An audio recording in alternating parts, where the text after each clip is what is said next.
गुरुर्ब्रह्मा गुरुर्विष्णू गुरुर्देव महेश्वरा गुरुर्साक्षात् परब्रह्म तस्मै श्री गुरवे नमः।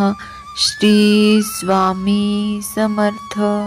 नमस्कार मित्रमंडळी, आज आपण या व्हिडिओच्या माध्यमातून तारक मंत्र व त्याचा अर्थ जाणून घेणार आहोत। तर व्हिडिओ शेवटपर्यंत नक्की पहा आणि आवडला तर व्हिडिओला लाईक करा, एक सबस्क्राइब करा। चला तर मग आजच्या व्हिडिओला सुरुवात करूयात। तारक म्हणजे तारणारा आणि मंत्र आपल्याला कोणत्याही संकटामधून वाचवू शकतो, म्हणूनच या मंत्राला स्वामी समर्थ तारक मंत्र असे म्हणतात। कारण स्वामी हे असे आहेत जे भक्तांच्या हाकेला सदैव धावून जातात, संकटकाळी पाठीशी उभे राहतात। त्यामुळे या मंत्रात स्वामींची महिमा सांगितली आहे। तुम्ही जर स्वामींची भक्ती करत असाल तर काय करायला हवे हे सुद्धा या मंत्रात सांगितले आहे। निशंक हो निर्भय हो मनारे, प्रचंड स्वामी बळ पाठीशी, अतर्क्य अवधूत हे स्मरणगामी, अशक्य ही शक्य करतील स्वामी। या ओळीचा अर्थ असा आहे की निशंक हो निर्भय हो मनारे असे म्हटले जाते। याचा अर्थ स्वामींची भक्ती करताना तुम्हाला मनात कोणतीही शंका न ठेवता अगदी मनातील भीती दूर करून त्यांना समर्पित व्हायचे आहे। अशक्य ही शक्य करतील स्वामी हे वाक्य मनात इतका विश्वास निर्माण करणारे आहे की भक्ताने स्वामींची सेवा करताना इतके ध्यानात ठेवले पाहिजे की स्वामी आपल्यासाठी कोणतीही गोष्ट अशक्य नाही। तुमच्या सर्व चांगल्या इच्छा स्वामी पूर्ण करू शकतात।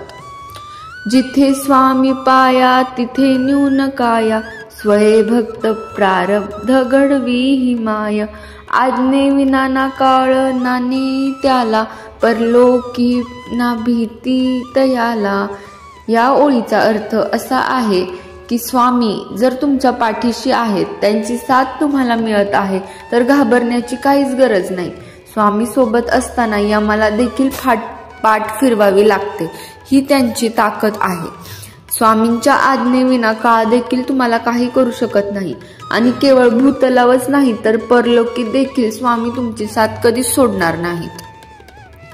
उगाची भीतोसी भय हे पळू दे, जवळी उभी स्वामी शक्ती कळू दे, जगी जन्म मृत्यू असे खेळ ज्यांचा, नको घाबरू तू असे बाळ त्यांचा।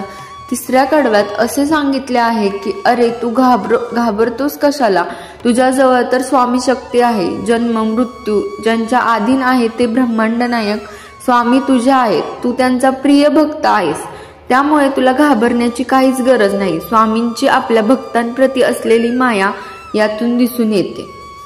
खरा होई जागा श्रद्धे सहित, कसा होशी त्यावीन तू स्वामी भक्त, कितीदा दिला बोल त्यांनीच हात, नको डगमगू स्वामी देतील हात।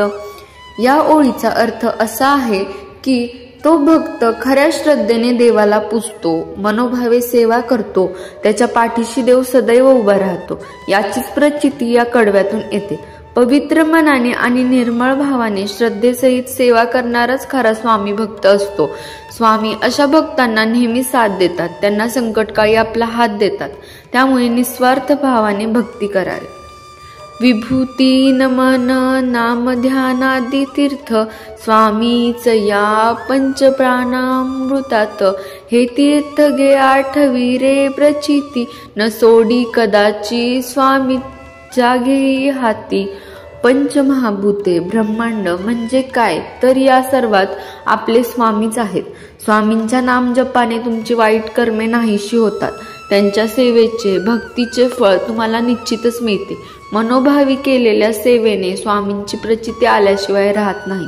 स्वामींनी एकदा का आपल्या भक्तांचा हात धरला तर तो कधीच सोडत नाही।